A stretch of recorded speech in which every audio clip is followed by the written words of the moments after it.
আসসালামু আলাইকুম প্রিয় দর্শক, অন্য মঞ্চের আলাপ চাইতায় আপনাদের সকলকে আমন্ত্রণ জানাচ্ছি। সুপ্রিয় দর্শক শ্রোতা মণ্ডলী, আপনারা এই মুহূর্তে আমাকে যে যেখান থেকে শুনছেন এবং পরবর্তী যে যেখান থেকে শুনবেন, আপনাদের সকলকে জানাই আমি আমার প্রাণঢালা অভিনন্দন এবং শুভেচ্ছা। ব্যানার এবং হেডলাইন দেখে আপনারা বুঝতে পারছেন যে আমি বলছি যে শেখ হাসিনা, আমাদের জননেত্রী শেখ হাসিনা, মাননীয় প্রধানমন্ত্রী শেখ হাসিনা বলেছেন যে ভোট কেন্দ্রে কেউ যাবেন না। ছবিতে আমাদের মাননীয় প্রধানমন্ত্রী জননেত্রী শেখ হাসিনা এবং সজীব ওয়াজেদ জয় দুজনেরই ছবি দেওয়া আছে এবং দুজনই দ্ব্যর্থহীন ভাষায় ঘোষণা করেছেন যে কেউ ভোট কেন্দ্রে যাবেন না। 3 দিন 4 দিন আগে সজীব ওয়াজেদ জয়ও বলেছেন। এই যে শেখ হাসিনা আজকে প্রায় 15 দিন আগে বলেছেন নো ভোট নো ভোট, একটা ক্যাম্পেইন চলছে না, নো ভোট নো ভোট, যেখানে নৌকা নাই সেখানে ভোট নাই। বেশ কিছু জনপ্রিয় গানও করেছে, অবশ্য ওখানে দুই একটা স্ল্যাং ল্যাঙ্গুয়েজ আছে, সেটাতে কেউ মনক্ষুণ্ণ লাভ নেই। কারণ এখন যে প্রজন্ম, জেনজি প্রজন্ম, তারা তো স্ল্যাং ল্যাঙ্গুয়েজ ছাড়া বুঝে না। কারণ ওই যে একজনে বলছিল সাউয়া মাউয়া ছেড়ে দাও, ওনার স্ল্যাং ল্যাঙ্গুয়েজ তো সবাই শুনেছে না? তো সেই এখন আমরাও ওইভাবে গেলাম। কিন্তু এই যে আমাদের নেত্রী শেখ হাসিনা এবং সজীব ওয়াজেদ জয় যে কথাটা বলছে যে ভোট কেন্দ্রে কাউকে না যাওয়ার জন্য, যারা আওয়ামী লীগ সমর্থক বা জনগণ যারা আওয়ামী লীগকে ভালোবাসে তাদেরকে ভোট কেন্দ্রে না যাওয়ার জন্য বলছে। আমাদের আওয়ামী লীগ, শ্রমিক লীগ, যুবলীগ, স্বেচ্ছাসেবক লীগ, মহিলা আওয়ামী লীগ, কৃষক লীগ, এদের কোনো নেতা নেত্রীকে আজ পর্যন্ত একটা ভিডিও মেসেজ দিতে পেরেছে? পারে নাই। তবে আজকে থেকে আমাদের বিভিন্ন তৃণমূলের বেশ কিছু কর্মী, বেশ কিছু ভাই বোন যাদের কোনো পদ পদবিও নেই, তারা ভিডিও মেসেজ দিয়ে যাচ্ছে। তারা বাংলাদেশের থেকে ভিডিও মেসেজ ফেসবুকে ছেড়ে দিচ্ছে, রেকর্ডিং করে রেকর্ডটা ছেড়ে দিচ্ছে। কিন্তু নেতারা কোথায়? আপনার আজকে যুবলীগের সেন্ট্রাল কমিটির 2 লিডার, পরশ, তিনি কানাডায় থাকেন, আরেকজন আছেন নিখিল, সেক্রেটারি, দুইজনের একজনই কি ভিডিও বার্তা দিয়েছেন? একটাও দেননি। এ টিমের লাইভে এসেছিলেন পরেশ সাহেব, উনি ওনার চেহারা দেখান নাই। ওনারা দুইজন কিন্তু চাইলে দুইটা ভিডিও বার্তা, ছোট ছোট 30 সেকেন্ডের ভিডিও বার্তা হোক, যে যারা যুবলীগ করেন, আওয়ামী লীগ করেন, যারা করেন, আপনারা কেউ ভোট কেন্দ্রে যাবেন না, আশপাশের লোকজনকে উৎসাহিত করুন ভোট কেন্দ্রে না যাওয়ার জন্য। এই কথাগুলো তো ওনারা দুইজন ভিডিওতে এসে বলতে পারতেন, লাইভে আসার দরকার নেই, রেকর্ডিং করে ছেড়ে দেন না 30 সেকেন্ডের জন্য। করেননি। স্বেচ্ছাসেবক লীগের প্রেসিডেন্ট, উনি আছেন বর্তমানে সম্ভবত ইউএসএ, এবং সেক্রেটারি, উনিও আছেন বাইরে, না জানি হয়তো থাইল্যান্ড বা ব্যাংককে, কোথায় আছেন কে জানে।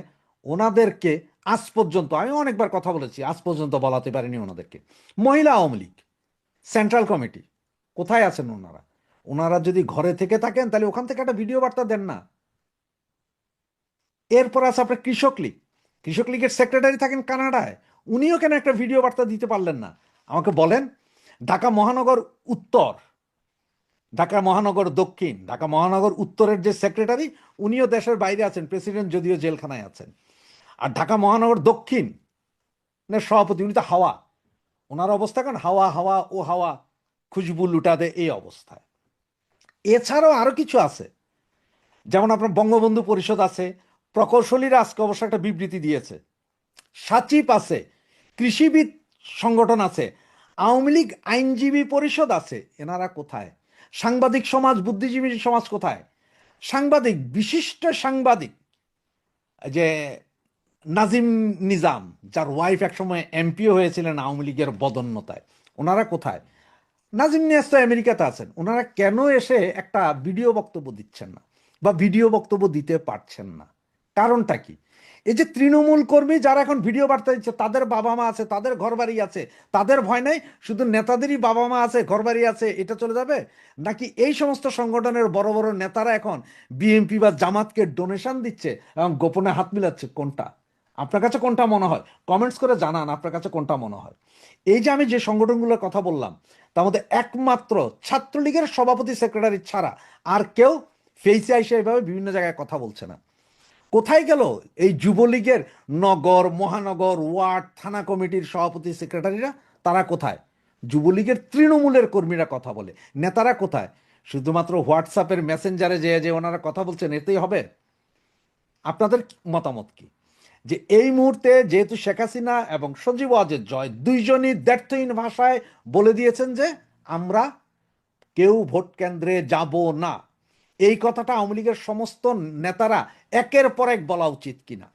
ওনারা যদি বলে এটার ইম্প্যাক্ট আমি বা আপনি বললে যতটুকু পড়বে তার চেয়ে বেশি পড়বে, তাই নয় কি? আওয়ামী লীগের 300 আসনে 300 এমপি আছেন। 300 এমপি যদি এসে এক এক দিনে যদি 10 জন বা 20 জন এমপি হয়, যে এসে যদি বলেন যে আমার আসন, ধরেন আপনার এক্সাম্পল আমি বললাম যে আমার আসন 1, আমার আসন 2, আমার সংসদীয় আসন 300, আমার সংসদীয় আসন 286, আমার সংসদীয় আসনের নেতা কর্মী জনসাধারণের কাছে অনুরোধ, আপনারা 12 তারিখ ভোট কেন্দ্রে যাবেন না, আপনারা সকলে বাসায় থাকুন। যদি প্রেসারে পড়ে বা মৃত্যু ভয়ে আপনারা ভোট কেন্দ্রে যেতেই হয়, ভোট কেন্দ্রে গিয়ে সেই ভোট কি করবেন সেটা আপনারা সিদ্ধান্ত নিয়ে ফেলবেন ওখানে, যে আপনারা এমন কিছু করুন, এমন ভাবে করেন যে আমরা কোনো ভোট কেন্দ্রে যাব না, ভোট দেব না। এই অনুরোধটুকু কি 300 আসনে 300 জন এমপি করতে পারেন না? বা রানিং এমপি যারা ছিল তারাও করেন না? বা আগামীতে অদূর ভবিষ্যতে যারা এমপি হওয়ার খায়েশ আছে, কমিশনার হওয়ার খায়েশ আছে, তারাও কি বলতে পারেন না? সারা বাংলাদেশে এতগুলো কমিশনার, মহিলা কমিশনার, চেয়ারম্যান, উপজেলা চেয়ারম্যান, অমুক চেয়ারম্যান, কোথায় ওনারা? কেন ওনারা এখন ভিডিও বার্তা দিচ্ছেন না? আওয়ামী লীগের কতজন নেতা, আমি কোনো কর্মীর কথা, কতজন নেতা এই সেন্ট্রাল কমিটি থেকে শুরু করে ওয়ার্ড কমিটির নেতা, কতজন আপনারা উঠান বৈঠক করতে পারছেন? আপনারা সব কি ওই যে রাতের বেলার হোয়াটসঅ্যাপ, সারা রাত হোয়াটসঅ্যাপ আর দিনের বেলা মেয়াদ উত্তীর্ণ খায়া ঘুমাইয়া থাকবেন? আমি এখন পর্যন্ত দেখলাম না যে কোনো আওয়ামী লীগ নেতা ফোন দিয়ে বলতে যে ভাই এই এটা লাইভ রেডি করেন, আমি আমার এলাকার জনগণকে বলবো, আমি আমার দেশের জনগণকে বলবো যে যাতে ভোট কেন্দ্রে না যায়, আমি আমার জননেত্রী শেখ হাসিনা এবং সজীব ওয়াজেদ জয়ের কথাটা বাংলাদেশের মানুষকে আরো বেশি করে শোনাবো। হ্যাঁ, আমরা জানি শেখ হাসিনার কথা সবাই শুনছে, সজীব ওয়াজেদ জয়ের কথা সবাই শুনছে, কিন্তু কথাটা হচ্ছে যে আপনারা কেন বলছেন না এখনো? কেন আপনাদের মধ্যে গ্রুপিং? আপনারা কেন এখনো বলতে পারতেছেন না? মানে আপনাদের নিজেদের পিঠ বাঁচানোর জন্য, ব্যবসা বাঁচানোর জন্য আপনারা চুপচাপ চেহারা দেখাবেন না নাকি? আপনারা কেউ চেহারা দেখাবেন না, কারণ আপনারা চেহারা দেখাইলে আবার আপনাদের ব্যবসা বাণিজ্য এগুলোর ক্ষতি হয় কিনা। আর আমরা যারা বলি বা আমার তৃণমূল কর্মী ভাই বোন যারা বলে, তাদের কারোই ব্যবসা বাণিজ্যও নাই, বাপ মাও নাই, ঘর বাড়িও নাই, সব এতিমখানা থেকে উঠে এসছে নাকি? এটাই কি মনে হয় না?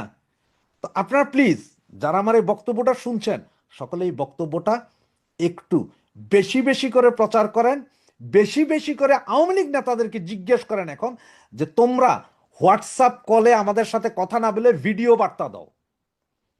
আমার কথা হচ্ছে ভিডিও বার্তা দাও। আওয়ামী লীগকে ধ্বংসের মূল কারিগর এই লোকগুলো, এই কমিটি, আপনার যতগুলো কমিটি বললাম, এই যে আওয়ামী লীগ, যুবলীগ, শ্রমিক লীগ, স্বেচ্ছাসেবক লীগ, মহিলা আওয়ামী লীগ, কৃষক লীগ, এরা সবগুলোই দায়ী, এরা সবগুলোই দায়ী। আজকে কোথায় অ্যাডভোকেট সাহেবেরা গোলাগুলি করতেন, আপনারা আপনারা ওই কে এপিএস হবেন, কে পিপি হবেন, কে জিপি হবেন, কে ডিপি হবেন, সকলেই তো পয়সা খাইছেন। বুদ্ধিজীবীরা আওয়ামী লীগ আমলের গত 15 বছর তো আপনারাও পয়সা খাইছেন, সব বেনিফিশিয়ারি। কেউ জমি নিছেন, কেউ জায়গা নিছেন, কেউ টাকা নিছেন, কেউ চিকিৎসার জন্য টাকা নিছেন, নিছেন না আপনারা? কেউ আপনাদের বউরে এমপি বানাইছেন, কারো বউ আবার যে নেতা হইছে, কারো ছেলে এমপি হয়েছে। আপনারা বের হচ্ছেন না কেন? আপনার বের হওয়ার দরকার নেই, আপনারা রাস্তায় মিছিল করতে বলতে ভিডিও বার্তা দেন, অনলি 30 সেকেন্ড, যে আপনি বলেন যে আমি অমুক, চেহারাটা দেখাই যে আমি অমুক, আমার এলাকার জনগণ এবং দেশবাসীকে বলছি এই ভোটে আপনারা কেউ যাবেন না, এই ভোটে আপনারা কেউ ভোট দিতে যাবেন না, no vote, no vote, no vote. Awami League নাই এই জন্য যে আপনারা শুধুমাত্র যাবেন না তা নয়, এই দেশটাকে বাঁচানোর জন্য হলো এই ভোটে অংশগ্রহণ করেন না।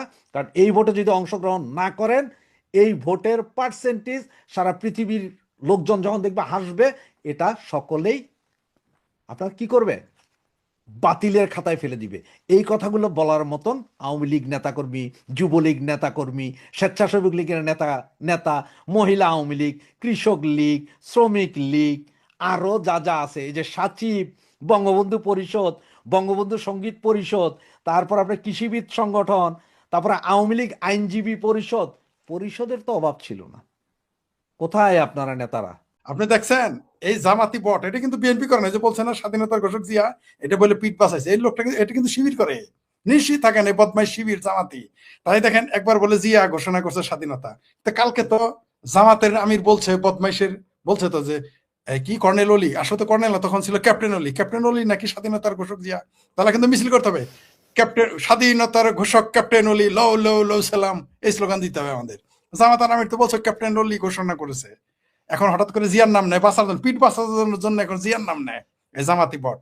এইবার একটু হজরত আলীর একটা উদাহরণ দিই, খলিফা আলী যাকে মুসলমানরা মেরে ফেলছে, সে খলিফা আলী বলেছিলেন আদালতে যখন দুইজন যাবে, দুইজন মিথ্যাবাদী হইতে পারে, দুইজন একসাথে সত্যবাদী হইতে পারে না। বুঝলেন কথা? কত সুন্দর একটা কথা, দুইজন একই সাথে মিথ্যাবাদী হইতে পারে কিন্তু আদালতে কোনোদিন দুইজন সত্যবাদী হয় না। অর্থাৎ বাদী বিবাদী দুইটাই মিথ্যা হইতে পারে, মৃত্যু হইতে পারে, কিন্তু দুইটা সত্যবাদী। তো এরা দুইজনই মিথ্যাবাদী, দুইজনই মাশাল্লাহ। কারণ একজনের সাক্ষীতে, সাইদির সাক্ষীতে জামাতের সাদা শকুন মিথ্যাবাদী, আবার জামাতি সাদা শকুনের সাক্ষীতে দেইলা রাজাকার মেশিনম্যান সাইদি মিথ্যাবাদী। এখন জামাতি বলুক কে মানে সবচেয়ে মজার বিষয়, সাদিক কায়েমের ইনকেলাব পায়েন্দাবাদ করে দিছে। প্রথম কথা হলো এইটা, একেবারে পুরাই পায়েন্দাবাদ করে দিছে, পাকিস্তান পায়েন্দাবাদ করে দিছে। আপনি দেখেন হ্যার পক্ষেরা ভোট চাইতেছে, অদ্ভুত ব্যাপার যে তারা দাঁড়িপাল্লার সাথে হ্যার দিকে কিন্তু তাদের নজরটা বেশি, ওখানে কিন্তু দাঁড়িপাল্লা, অত ভোট চাবে দাঁড়িপাল্লায়, হঠাৎ করে হ্যার পক্ষে চায়, ঘটনা কি? ইউনুসও হ্যার পক্ষে চায়, তারেক রহমানও ইদানিং চাওয়া শুরু করছে, আগে নায়ের পক্ষে ছিল।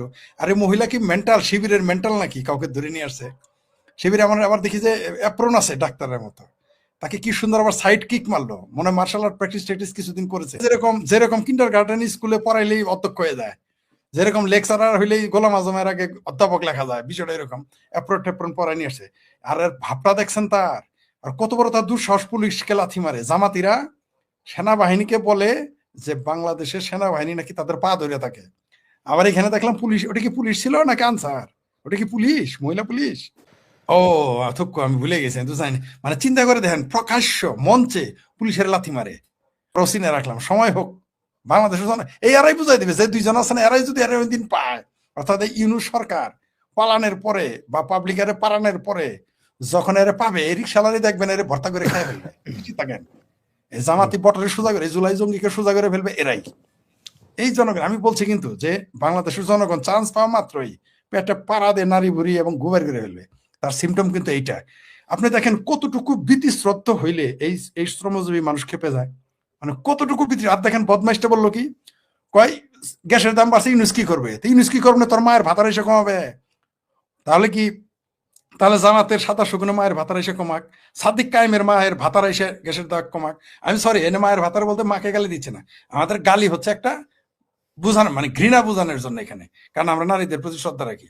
এনে ভাতার মানতে স্বামী, তো তাহলে ওই যে বৈষম্য বিরোধী আমার ভাবির পোলা আছে, ওদের মায়ের ভাতারে এসে গ্যাসের দাম কমাবে। মানে কিরকম বদমাইশ, কিরকম বদমাইশ, বলে যে গ্যাসের জন্য দেশের আইন শৃঙ্খলা, আবার বলছে কি যে আওয়ামী লীগের লোক বিএনপি ঘরে তালা দিয়ে নাকি আগুন ধরাই দিছে। এরা এবার বলে আওয়ামী লীগ সব পলাই গেছে গা, এরা এবার বলে আওয়ামী লীগ পলাই গেছে গা, আবার বলে যে আওয়ামী লীগ নাকি আগুন দেয়। মানে কি আর বলবো রে ভাই, মানে এরা নিজেরাই স্ববিরোধী। তো এরা বলে জিয়াউর রহমান স্বাধীনতা ঘোষণা করছে, আবার তার আপনি তো দেখাই দিলেন আরেকজন বলছে যে এই ক্যাপ্টেন অলি নাকি স্বাধীনতা ঘোষণা করছে। মানে কয়দিন পরে আমরা শুনবো গোলাম আজম দেশের স্বাধীনতার স্থপতি ছিল আর সাইদি ছিল স্বাধীনতার ঘোষক। খুব শীঘ্রই এই ইতিহাস আমাদের শেখানো হবে সম্ভবত। এখনো যদি বলে ওর মায়ের ভাতার বলতে কিছু নাই জাহাঙ্গীরের, তাহলে আমি কি করবো বলেন? মুখ ধরে রাখতে পারবেন আপনি? জাহাঙ্গীর যদি বলে ওর মায়ের ভাতার বলতে কিছু নেই, আপনি মুখ ধরে রাখতে পারবেন? ভাই লাঠি আলা লাঠি ধরতে পারবেন, মুখ আলার মুখ ধরতে পারবেন? এই বদমাইশের লজ্জাও নাই, বেহায়া এরা যারা আছে, মানে বাংলাদেশের ইতিহাসে, আমার মনে হয় পৃথিবীর ইতিহাসে এরকম মিথ্যুক, এরকম বেহায়া যারা এই মুহূর্তে বাংলাদেশের ক্ষমতা আছে, এরকম মানে গয়ে বলছে যদি আজকে বেঁচে থাকতো 3বার আত্মহত্যা করতো একদিনে, যে আমার সাথে এত সুন্দর মিথ্যা বলতে পারে এই জাহাঙ্গীর, ইনুস, তারপর জামাতের আমির, এরা যে এত মিথ্যা বলতে পারে, এই গিদর ফারুকি, এরা যে এত মিথ্যা বলতে পারে, রেজনা ফেজনা ফরিদ আক্তার মরিদ আক্তার, এরা যে এত ঠাড়া বাড়া মিথ্যা কথা বলতে পারে, এটা যদি গয়ে বলস দেখতো, তাহলে একদিনে 3বার আত্মহত্যা করতো জাহাঙ্গীর সহ। মানে কত বড় বেহায়া হইলে বলে মব ভায়োলেন্স বলতে কিছু নাই, মব ভায়োলেন্স বলতে বলে কিছুই নাই। কি বলবেন আর এরা কি করবেন? এরে জুতা পিটা করলেও তো আপনি এর আকল তো আর আনতে পারবেন না। এখন একটা লোক জি ঠাড়া মারা মিথ্যা কথা বললে তো আপনি কিছু করতে পারবেন না। ইউনূসের ফাঁসকারা, জামাতের আমিরের টাসকারা, এগুলি পেয়ে এরা নিজের ধরাকে সরা জ্ঞান করে। মানে এদের কাছে মির্জা আব্বাস কিছু না, ভারতীয়দের কাছে কিছু না, আর তো মির্জা আব্বাস। এখন কুত্তা তাদের কাছে প্রেমী হয়ে গেছে, কুত্তা ভালো হয়ে গেছে, কিন্তু কুত্তা নিয়ে জানো কুত্তা তার কাছে যাবে না। কারণ এই ডারবি নাসির, এই বদমাইশ, এই ছাগল চোর কিন্তু কুত্তাকেও পছন্দ করে না। কেন করেন আপনিও ভালো জানেন, কোন দৃষ্টিভঙ্গি থেকে কুত্তা পছন্দ হয়। এখন তার কুত্তা প্রেমী হয়ে গেছে, বিরাট কুত্তা। সে কুত্তা নিয়ে মির্জা আব্বাসের লোকজন কুত্তাকে লাথি দিয়েছে, এর জন্য তার বুক জ্বলতেছে। কিন্তু শত শত মানুষ, হাজার হাজার মানুষ যে মেরে ফেললো। আর এই যে প্রতিদিন যে লোক মারা যাচ্ছে, মানুষ মারা যাচ্ছে, জলে ভাসতেছে, জেলে মরতেছে, এতে ডারবি নাসিরের চেতনা জাগে না। কুত্তা চেতনা জেগে গেছে, কিন্তু মানুষ মারার চেতনা তার জাগে না। মানে মির্জা আব্বাসের বিরুদ্ধে যে করতেছে আপনি দেখতে পারবেন 12 তারিখের পরে। ডারবি নাসিরের কিন্তু আরেকদিন দিয়ে আপনি খুঁজে পাবেন না, আপনি নিশ্চিত থাকেন। ডারবি নাসিরের বাড়ির যে কামের সেরি আছে, ওরে জুতা দিয়ে পিটায় ঢাকা ছাড়া করবে। আপনি লিখে রাখেন, লিখে রাখেন আপনি। ডারবি নাসিরের মানে মানে মির্জা আব্বাসের কামের বুয়ারা না, মির্জা আব্বাসের কামের বুয়ার আত্মীয় স্বজন লাথে ঢাকা সরাই। ওই যে তারে গাল ফোলা তারা গেছে না, ওই যে কি আম জনতা নাকি কি যেন পার্টির নয়া নাম জি জি দিছে, আমজনতার পার্টি, আমতারাকের ভাষা বলি, যে পাবলিক সরায় ঢাকা শহর ছাড়া করবে। মির্জা আব্বাসের যে কামের বুয়া টুয়া আছে, তাদের আত্মীয় স্বজনই দেখবেন ঘেটি ধরে ঢাকা থেকে বিদায় করে দিবে ডারবি নাসিরদের। 12 তারিখের পরে দেখতে পারবেন। ধরে নিলাম তার ভাষাতে 2000 ছাত্র মেরেছে শেখ হাসিনা, তো 30 লক্ষ জন মায়ের ভাতারেরা মারছিল, তখনও কোথায় এর নিয়ে কথা বলতে বলেন না কেন? 30 লক্ষ যে মারছে সেগুলোর ব্যাপারে আর বক্তব্য কি? জি তাইলে এখন কি আর বলবো, মানে দোয়া করি যে আওয়ামী লীগ ক্ষমতায় থাকে। মানে শুনেন, এই জন্য মাঝে মধ্যে মির্জা আব্বাস বলছে না যে আওয়ামী লীগই ঠিক ছিল এদের সোজা করতে, এই শাপলাকলি আফাকে সাইজ করতে আওয়ামী লীগ লাগবে। ওটা তো আমরা পারবো না, আপনিও পারবেন না। তার ভাষা নিয়ে ওই যে ওই তালিবর্ষ ও অন্তস্তাকেরা হাদির, এটা হলো নারী ভার্সন। তার ভাষা নিয়ে আর কি বলবো, আমার মনে হয় এগুলো বোধহয় মানে মানে এটা মোটামুটি সংবিধান এগুলো সংযোজন করতে হবে। থালি রিয়াজ নাকি আলি রিয়াজ নাকি ফালি রিয়াজ নাকি তালিব আলী রিয়াজ একটা আছে, তারে বলবো 28 দফার মধ্যে এটাও একটা হ্যাঁ না বলে যে আজকাল নেতারা এই ধরনের ভাষা প্রয়োগ করবেন। আমরাও এখন যদি বলি যে যে যারা 30 লক্ষ হত্যা করছে তাদের পক্ষে দালালি করো, তুমি যে ভাষায় বলো ওইভাবে তোমারও আমরা ঢুকাই দিব ওইভাবে, তাহলে তো তখন বলবে আমাদের বাতি যে চাচার তো মুখ খারাপ, মোসালার তো মুখ খারাপ হয়ে যাবে তখন। বুঝতে পারছেন না? শুনেন, এগুলো নারীর জন্য 2-4 জন ছাত্রলীগ দরকার আছে, 2-4 জন ছাত্রলীগ নেত্রী এই জন্য দরকার আছে। ছাত্রলীগ ছাড়া এদের সোজা করতে পারবে না। শুনেন, আমি আমি চাইতেছি যে আসলে আওয়ামী লীগের একটু আসার দরকার ক্ষমতায়, সেটা 2 দিন আগে অশোকের পর আসার দরকার এদের। কিন্তু সমস্যা কি জানেন, এরা তখন দেখবেন যে মানে এরা তখন দেখবেন যে ওই আমার সাথে মানে আমি আর কি, এরা আমার আগে দেখবেন যে কি আওয়ামী লীগের নেতাদের বাড়ি গিয়ে হাজির। আমি তো আওয়ামী লীগের নেতাদের বাড়িতে যাবো না, এরা দেখবেন গিয়ে হাজির, এরা দেখবেন গিয়ে হাজির হয়ে যাবে। তো এদের কিছু করা যাবে না, এটা হলো সমস্যা। এগুলো গিয়ে দেখবেন তখন বড় আওয়ামী লীগের সাজবে। পাপড়ালা বললেন, এই পাপড়ালারে কি দিয়ে বোঝাবেন? কোনো সন্দেহ নাই তৃণমূল এইবার যদি আওয়ামী লীগের নেতারা মনে করে যে আগের মতো এইসা চেল চালায় ক্ষমতায় চলে যাবে, চেল চালায় এমপি হবে, মন্ত্রী হবে, চেয়ারম্যান হবে, মেম্বার হবে, মেয়র হবে, উপজেলা চেয়ারম্যান হবে, ভাইস চেয়ারম্যান হবে, আওয়ামী লীগের তৃণমূল কর্মী এবার আর মানবে না। এমন বেজ্জতি করবে কল্পনাও করতে পারবে না এরা। আর এই যে দেখেন উনি বললো যে ক্ষমতায় যাওয়ার আগেই পাপড় খায় ফেলায়, আর মৌলবীরা বলে কিছু কইস না কিছু কইস না। এর বাড়ি সম্ভবত সিরাজগঞ্জ বগুড়া এই অঞ্চলের হবে খুব সম্ভবত, তিনি যেভাবে অভিযোগটা করলেন। যে এই সাধারণ মানুষের মুখ তো আপনি বন্ধ করে রাখতে পারবেন না। সাধারণ মানুষের মুখ, এরা কি আওয়ামী লীগের দালাল? এরা খেটে খাওয়া মানুষ, এদেরকে আপনি আওয়ামী লীগের ওই যে শুরুতে যা সিনটা দেখালেন, কি বললো শেষে, যে এরা ভারতের দালাল, ভারতের লোক। একবার প্রথমে বললো যে আওয়ামী লীগের দালাল, ওটা বললো, দেখলো যে কাজ হয় না। যখন ওই লোক বললো আমরা কি ভাইসে আইছি, তখন বলে ভারতের দালাল। মানে সেই পুরনো স্লোগান, সেই ভারত জুজু, এছাড়া এদের আর ব্যবসা কি? মানে যখন উত্তর দিতে না পারে তখন ভারতের দালাল। আর একটা হুমকি কিন্তু দিয়েছে যে মিডিয়ার সামনে দেখে কিছু বললো না, কিন্তু সেই লোকটি কিভাবে সিনা উঁচিয়ে বললো যে আমার মোবাইল নাম্বার নিয়ে যান, দেখুন কি করেন। মানে এরা দেখছেন তো কত ভয়ঙ্কর। বাংলাদেশের রাজনীতিতে বিদেশি শক্তির অন্তর্মহলের খেলা এখন ওপেন সিক্রেটের বিষয়। এর মধ্যে বাংলাদেশের রাজনীতিতে ভারত ও যুক্তরাষ্ট্র নিয়ে আলোচনাটা বেশি। তবে আলোচনা যাই থাক, দুই বিদেশি শক্তি ভারত ও যুক্তরাষ্ট্রের মধ্যে গত 3 দিনে বাংলাদেশকে নিয়ে ঢাকায় ওয়াশিংটনে পর্দার আড়ালে বেশ কয়েকটি চমকপ্রদ বৈঠক হয়েছে। সেসব বৈঠকে যা কিছু আলোচনা হয়েছে এবং প্রাথমিক সিদ্ধান্ত হয়েছে, সেগুলো দৃশ্যমান হতে শুরু করলেই আচমকা পাল্টে যেতে পারে বাংলাদেশের রাজনৈতিক দৃশ্যপট। একদিকে ওয়াশিংটন, অন্যদিকে ঢাকায় কয়েক দফার বৈঠক আর বৈঠকের আলোচনার খবরগুলো হয়ে উঠেছে বারিধারার চক অব দ্য ডিপ্লোম্যাটিক জোন। ৩রা ফেব্রুয়ারি যুক্তরাষ্ট্রের ওয়াশিংটনে মার্কিন পররাষ্ট্রমন্ত্রী মার্কো রুবিও এবং ভারতের পররাষ্ট্রমন্ত্রী এস জয়শঙ্কর বাংলাদেশ ও প্রতিবেশী মিয়ানমার আর এই অঞ্চলের আঞ্চলিক নিরাপত্তা ইস্যু নিয়ে বৈঠক করেন। ঠিক তার পরদিনই ঢাকার বারিধারায় ভারতীয় হাইকমিশনে বৈঠক করেন মার্কিন রাষ্ট্রদূত ব্রেন টি ক্রিস্টেনসন এবং ভারতীয় হাই কমিশনার প্রণয় ভার্মা। চমকপ্রদ তথ্য হলো, এই বৈঠকের আগে মার্কিন রাষ্ট্রদূত বৈঠক করেন বিএনপির চেয়ারম্যান তারেক রহমানের স্ত্রী জুবাইদা রহমান ও তার মেয়ে জাইমা রহমানের সাথে। জানা গেছে, ঢাকা থেকে ওয়াশিংটনে হওয়া সবগুলো বৈঠকের আলোচনার ইস্যু ছিল আওয়ামী লীগ, নির্বাচন, জঙ্গি আর আঞ্চলিক নিরাপত্তা ইস্যু। আর এসব বৈঠকের অ্যাকশনও শুরু হয়ে গেছে। বাংলাদেশের মধ্য দিয়ে যে রাখাইন করিডোরের স্বপ্ন দেখেছিল আমেরিকা, সেই আমেরিকা এখন দক্ষিণ এশিয়ার আঞ্চলিক ইস্যুতে বাংলাদেশকে স্ট্র্যাটেজিক পার্টনারের তালিকা থেকে ঝেড়ে ফেলেছে। ৩রা ফেব্রুয়ারি মার্কিন প্রেসিডেন্ট ডোনাল্ড ট্রাম্প ১২১ মিলিয়ন মার্কিন ডলারের একটি সহায়তা বিল অনুমোদন করেছেন, যেটির মাধ্যমে ভারত ও থাইল্যান্ডের মধ্য দিয়ে মিয়ানমারের বিদ্রোহী গ্রুপগুলোর কাছে সহায়তা পৌঁছে যাবে। আর সেই সহায়তা নিয়ে বাংলাদেশ সীমান্তে আরও শক্তিশালী হবে আরাকান আর্মি। অন্যদিকে আগামী ২ দিনে বিদেশি বেশ কয়েকটি শক্তিশালী সংস্থা ও দেশের প্রতিনিধিরা অনলাইনে বৈঠক করবেন শেখ হাসিনার ছেলে সজীব ওয়াজেদ জয়ের সাথে। সাধারণত বড় কোনো ঘোষণা দেওয়ার জন্য নিজের মালিকানাধীন সামাজিক যোগাযোগ মাধ্যম ট্রুথ সোশ্যালের দ্বারস্থ হন মার্কিন প্রেসিডেন্ট ডোনাল্ড ট্রাম্প। ভারতের সাথে বাণিজ্যিক সংঘাত নিরসন হতে যাচ্ছে চুক্তি, এমন খবরও তিনি জানিয়েছিলেন ট্রুথ সোশ্যালে পোস্ট করে। সবশেষ খবর হলো, ভারতের পণ্য আমদানিতে আরোপিত উচ্চ শুল্ক ৫০% থেকে কমিয়ে ১৮% নামিয়ে আনার ঘোষণা দিয়েছেন মার্কিন প্রেসিডেন্ট ডোনাল্ড ট্রাম্প। চুক্তি যে খুব শিগগিরই হতে যাচ্ছে সে খবর মার্কিন পররাষ্ট্রমন্ত্রী মার্কো রুবিওর সাথে বৈঠক করে সামাজিক মাধ্যমে পোস্ট করে জানিয়েছেন ভারতের পররাষ্ট্রমন্ত্রী এস জয়শঙ্কর। কূটনৈতিক সূত্রগুলো বলছে, ভারতের পররাষ্ট্রমন্ত্রী যুক্তরাষ্ট্রের সফরের আগেই বাণিজ্য শুল্ক নিয়ে দেশ দুটির মধ্যে বোঝাপড়া হয়ে গিয়েছিল। যদিও আনুষ্ঠানিকভাবে এস জয়শঙ্কর মার্কিন মূল্যকে গিয়েছিলেন রেয়ার আর্থ বা দুষ্প্রাপ্য খনিজ নিয়ে সম্মেলনে যোগ দিতে, কিন্তু সেখানে পর্দার আড়ালের বৈঠকগুলোতে আলোচনার বড় ইস্যু ছিল দক্ষিণ এশিয়ার আঞ্চলিক নিরাপত্তা ইস্যু, বিশেষ করে বাংলাদেশ ও মিয়ানমারের পরিস্থিতি নিয়ে। বাংলাদেশ নিয়ে উদ্বেগ ভারতের, আর মিয়ানমার নিয়ে উৎকণ্ঠা যুক্তরাষ্ট্রের।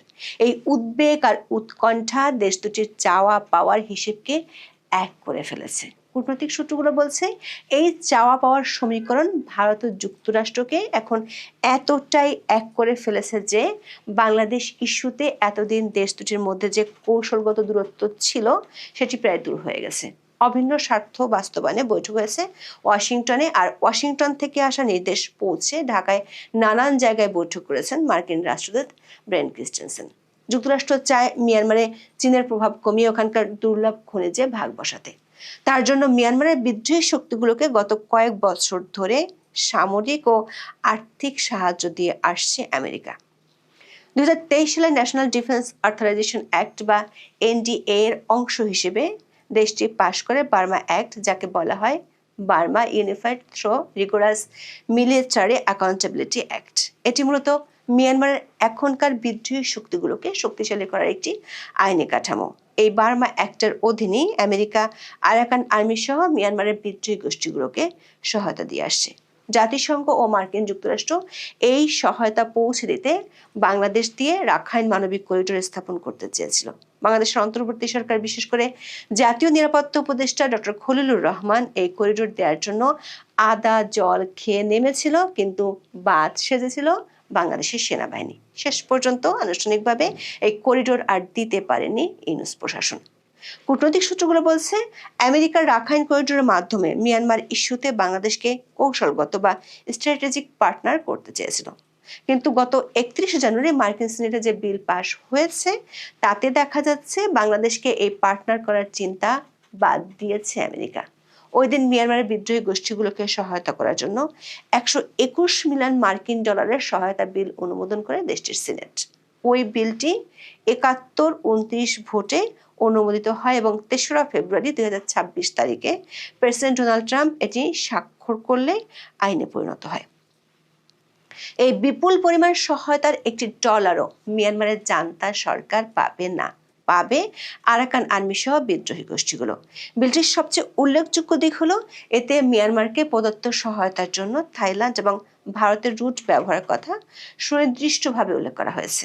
অথচ গত বছর আমেরিকার মাথায় ছিল ভারত নয় বাংলাদেশের নাম। কূটনৈতিক বিশ্লেষকেরা মনে করেন এই বিলে ভারতের নাম থাকায় এটি পরিষ্কার ওয়াশিংটনের কৌশলগত অগ্রাধিকারের তালিকায় বাংলাদেশের অবস্থান এখন আগের মতো নেই। বিষয়টি আরো গুরুত্বপূর্ণ হয়ে উঠেছে এই বিলে ট্রাম্প যেদিন স্বাক্ষর করেন সেদিন ওয়াশিংটনে বসে মার্কিন পররাষ্ট্রমন্ত্রীর সাথে রুদ্ধদ্বার বৈঠক করেন ভারতের পররাষ্ট্রমন্ত্রী এস জয়শঙ্কর।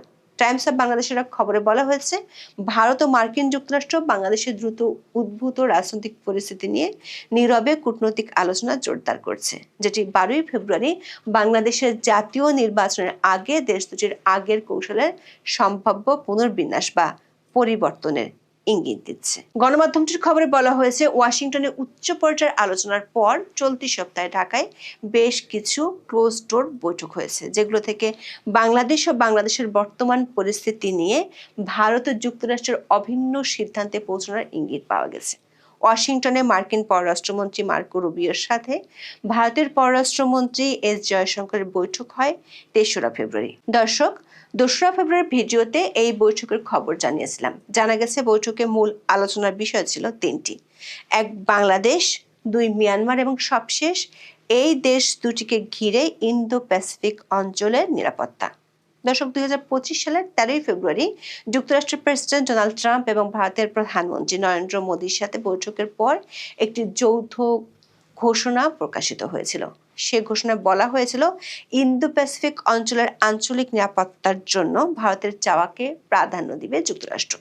জয়শঙ্কর ও মার্কো রুবিওর বৈঠকেও সিদ্ধান্ত হয়েছে, দক্ষিণ এশীয় অঞ্চলে মিয়ানমার ইস্যুতে যুক্তরাষ্ট্রের আর বাংলাদেশ ইস্যুতে ভারতের স্বার্থকে প্রাধান্য দিবে দেশ দুটি।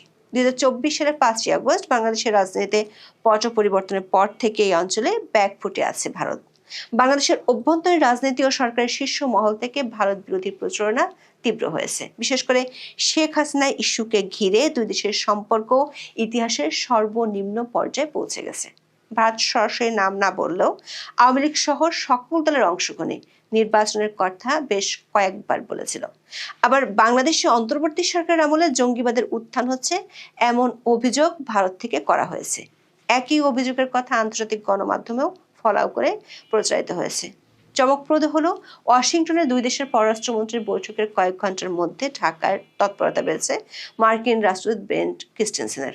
টাইমস অব বাংলাদেশের খবরে বলা হয়েছে, ৪ঠা ফেব্রুয়ারি ব্রেন্ট ক্রিস্টেনসেন ঢাকার বারিধারার ভারতীয় হাই কমিশনে গিয়ে হাই কমিশনার প্রণয় ভার্মার সাথে বৈঠক করেছেন। খবরটিতে বলা হয়েছে, কূটনৈতিক মহলে এই বৈঠকের সময় এবং ক্রম নির্ধারণে বিষয়টি বিশেষ দৃষ্টি আকর্ষণ করেছে। আরো চমক জাগানিয়া খবর হলো, এই বৈঠকটির কয়েক ঘন্টা আগে ব্রেন্ট আলাদা বৈঠক করেছেন বিএনপির চেয়ারম্যান তারেক রহমানের স্ত্রী ডাক্তার জোবাইদা রহমান ও তার মেয়ে জাইমা রহমানের সাথে। বৈঠকটি গুলশানের বাসায় অনুষ্ঠিত হয়। ব্যাক টু ব্যাক এই ধরনের বৈঠকে কূটনৈতিক পাড়ায় বেশ চাঞ্চল্যের সৃষ্টি হয়েছে। কূটনৈতিক বিশ্লেষকেরা মনে করেন, একই দিনে মার্কিন রাষ্ট্রদূতের তারেক রহমানের পরিবারের সাথে এবং ভারতীয় হাই কমিশনারের সাথে বৈঠক করা কোনো কাকতালীয় ঘটনা নয়, বরং এটি বাংলাদেশ, দেশটির নির্বাচন, রাজনৈতিক পরিস্থিতি নিয়ে ভারত ও যুক্তরাষ্ট্রের অভিন্ন কৌশল বাস্তবায়নের শুরু হতে পারে, যেখানে দেশ দুটি সব অনিশ্চয়তা দূর করে ফেলতে চাইছে। এই বৈঠকগুলোতে বাংলাদেশের জঙ্গি তৎপরতা এবং আওয়ামী লীগের উপর নিষেধাজ্ঞা, নির্বাচনের সকল দলকে সমান সুযোগ না দেওয়ার বিষয় নিয়ে আলোচনা হয়েছে বলে নিশ্চিত হয়ে গেছে। টাইমস অব বাংলাদেশের খবরে আরো বলা হয়েছে, গণমাধ্যমের সঙ্গে কথা বলার অনুমতি না পাওয়া একটি সূত্র জানায়, বাংলাদেশ নিয়ে দিল্লি ও ওয়াশিংটনের মধ্যে আলোচনা একাধিক প্ল্যাটফর্মে অব্যাহত থাকার সম্ভাবনা রয়েছে। বিশেষ করে ভারত তার অগ্রাধিকারের উপর জোর দিবে এবং ওভারল্যাপিং লক্ষ্য অর্জনের জন্য যেখানে সম্ভব মার্কিন যুক্তরাষ্ট্রকে সামনে রাখা হবে। কূটনৈতিক একাধিক সূত্র থেকে জানা গেছে, আওয়ামী লীগ ও নির্বাচন ইস্যুতে মার্কিন যুক্তরাষ্ট্রের প্রতিনিধি 6 ও 7 ফেব্রুয়ারি ইইউ এবং কমনওয়েলথ সহ বেশ কয়েকটি আন্তর্জাতিক সংস্থা এবং দেশের প্রতিনিধিদের সাথে কথা বলবে। 7 ফেব্রুয়ারি আন্তর্জাতিক সংস্থাগুলোর প্রতিনিধিরা অনলাইনে বৈঠক করবেন শেখ হাসিনার ছেলে সজীব ওয়াজেদ জয়ের সাথে। এসব বৈঠকের পর পরিস্থিতির নাটকীয় মোড় দেখা গেলে অবাক হওয়ার কিছু থাকবে না, এমন মন্তব্য করেছেন ওই বৈঠকে থাকবেন এমন একজন প্রতিনিধি। ওই প্রতিনিধি বলেছেন, ওই বৈঠকগুলো সফল হলে কার্যক্রম নিষিদ্ধ থাকা আওয়ামী লীগ ও এর অঙ্গ সংগঠনগুলো মিছিলের খবর গণমাধ্যমে দেখতে পাওয়া যাবে।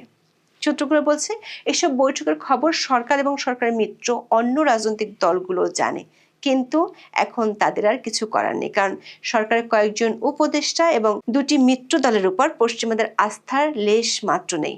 মার্কিন মূল্যকে ভারত ও যুক্তরাষ্ট্রের পররাষ্ট্রমন্ত্রীর বৈঠকের খবর পাওয়ার পর 2রা ফেব্রুয়ারি পররাষ্ট্র মন্ত্রণালয়ে ছুটে গিয়েছিলেন জাতীয় নিরাপত্তা উপদেষ্টা খলিলুর রহমান, কিন্তু পররাষ্ট্র উপদেষ্টার সাথে বৈঠকে কোনো কুল কিনারা করতে পারেননি জাতীয় নিরাপত্তা উপদেষ্টা। এখন এই পর্যন্ত। সবাই ভালো থাকুন, সুস্থ থাকুন।